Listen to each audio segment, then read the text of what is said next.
Hey everyone!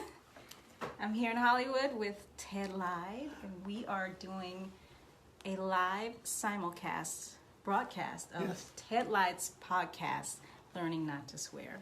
We'll wait a couple of minutes for everyone to join in. We'd love to get some of your comments and questions. We're doing this live. It's going to be on Ted's podcast forever. Yes. So if you get on, we'll shout you out. We'll answer your questions from all over the world. There's a lot that went on this week. It's a big week. And big week. I'm really happy to be here to talk to you guys. And Ted has some wonderful thoughts as usual. Yes. Good morning. Good morning. It's 10 a.m. here in LA. Well, what, 11? It's almost 11. It's almost 11. It's 11 a.m. Ted always has me out here. Early in the morning. I'm like, Ted, does it have to be 10 a.m.? I'm a bit older than she is, so as the day wears on, I become less energetic. So I'm at my best in the AM hours. Yeah. Hi, Mom. Janice is on. Hello. We're going to try to look at your comments and questions. I can't not He read can't that. see. He's I cannot old. read I'm going to be more old tomorrow, by the way. Goodness. But, so we're going to try to, thank you, Darren. We're going to try to look at your questions, but this is also a podcast, Learning Not to Swear. So we're on the radio, I'm so about to to speak. hit the button on the podcast in a moment, and then that'll go to the internet, and then you'll be able to, if you want to hear it again, if you're in your car, you'll be able to hear this over and over again. Yes. So if we take your question, you're going to be on you'll Ted's be fine. podcast. You'll be good to go. Hi, Nikki Al. I love you, Nikki Al. I love you. My mother, Janice. Hi. Great. So if you guys have questions, please send them in. Where's your mom? Where is she? She's in Arizona. Oh. Yeah. Hi, Mom. Hi, Carlo. Thank you, thank you, Carlo. He said happy early 29th birthday. Yeah, so that sounds right. Right, 29. You totally pull it off. Thank you. Yeah, it's been a huge week, and then to top it off, tomorrow's my birthday. So this is my birthday eve. So I was like, Ted, we got to do a birthday edition, and on top of that, it's all of it. Your birthday, the anniversary of Michael's passing, and then his father passed just days ago. So it's been a big week. It's been an emotional roller coaster. Yes, it has.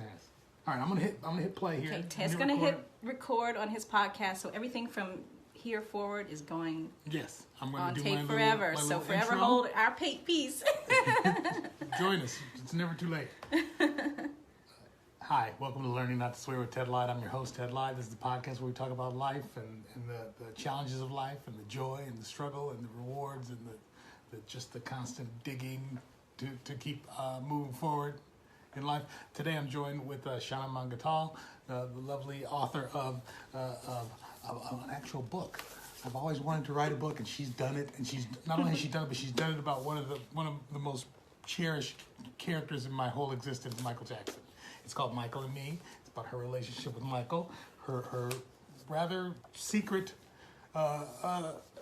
romance with Michael Jackson. And I listened to it on audible.com, which I highly recommend, because I'm a lazy reader. I like to listen to stuff while I'm in the car and while I'm walking my dog. So my dog, whose name is also Michael Jackson. There you go. My dog's name is Michael. Oh, I found him the day after Michael Jackson died. Stop. We were walking. I was walking my other dog, who's recently passed, and this dog came up and was lost and had no owner, and we took him home, and I was so heartbroken. It was the day after Michael died, so I was just so sad. And then we found this dog, brought him home, and named him Michael Jackson. Wow. Michael Jackson, King of Poop, is his name.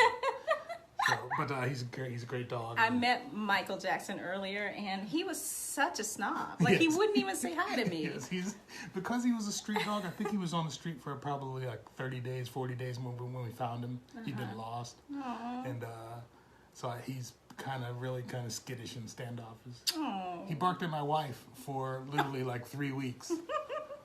When she would come home from work, he would bark at her like she was trying to rob the place.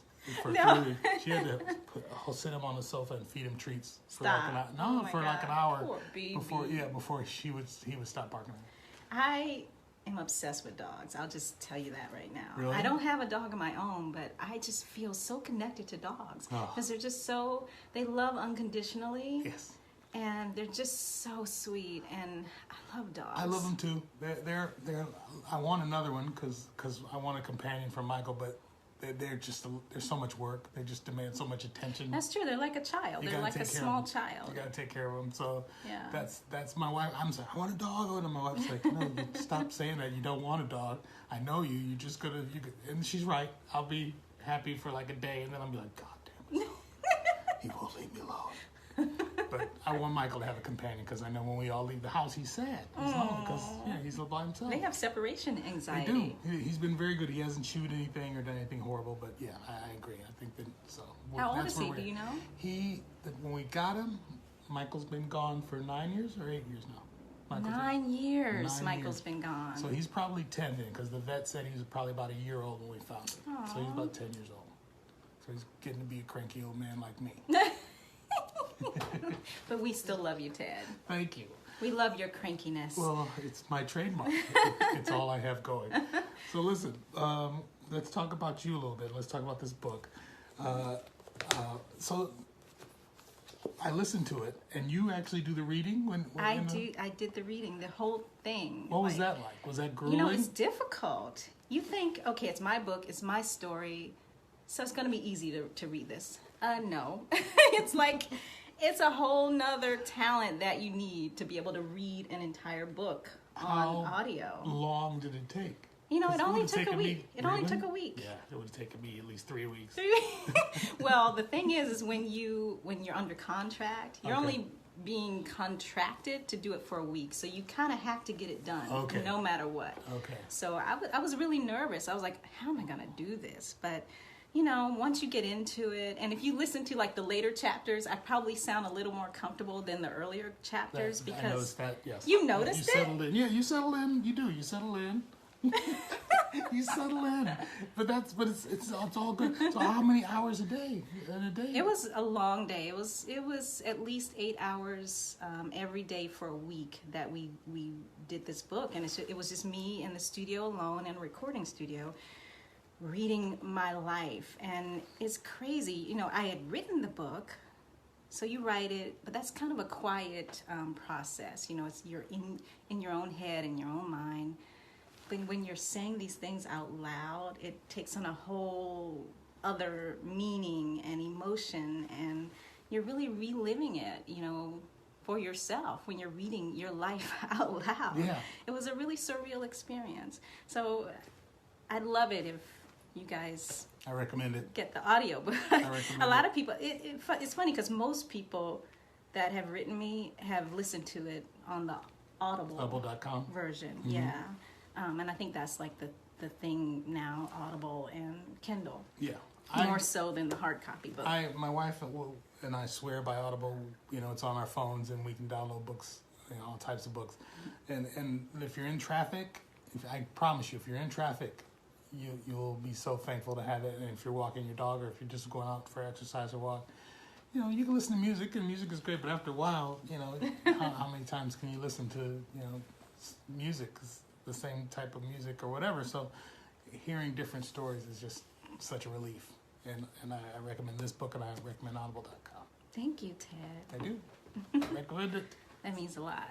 So, all right. So let's. Oh, first of all, thank you for having me back. This is how many times have I been here? This is your third time. Third time's a charm. We tend to meet on around this time of the year. That's true.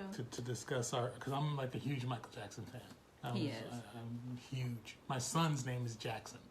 If you doubt me at all, my dog's name is Michael Jackson, and my son's name is Jackson. So that tells you, I'll never forget, you know, just the first time laying eyes on him and the Jackson 5, and it just changed my life, changed me. Did you see them on Ed Sullivan? I did. I remember seeing him on Ed Sullivan show and just being mesmerized. Everyone knows, you know, back then there were no black superheroes. They were our superheroes. Yes. They were the Black Kennedys. They were our everything in the 70s. Yes. So there were no black superheroes. So when he burst on the scene with that energy and that voice, it was just there was nothing like it. So I was, hypnotized like every Michael Jackson fan, just hypnotized. And then the cartoon came out, and you couldn't Every Saturday morning. You couldn't tell me nothing. Yeah, every Saturday morning it would first be the Jackson 5 cartoon. Yeah. Then Soul Train would come on after that, and then American Bandstand. American Bandstand. That was we had that to look forward to every single Saturday, and it was just so exciting because I don't know about you, but I wasn't living here in Hollywood. Where were you? I was in the Washington, D.C. area, I Maryland. was back in Akron, Ohio. That's where I'm from. So, yeah. So we were dreaming of being here in Hollywood, basically, and here we are. Yeah, finally. By the way. Finally. But, when you're in a small town and you're watching these shows like Soul Train and American Bandstand, you're thinking,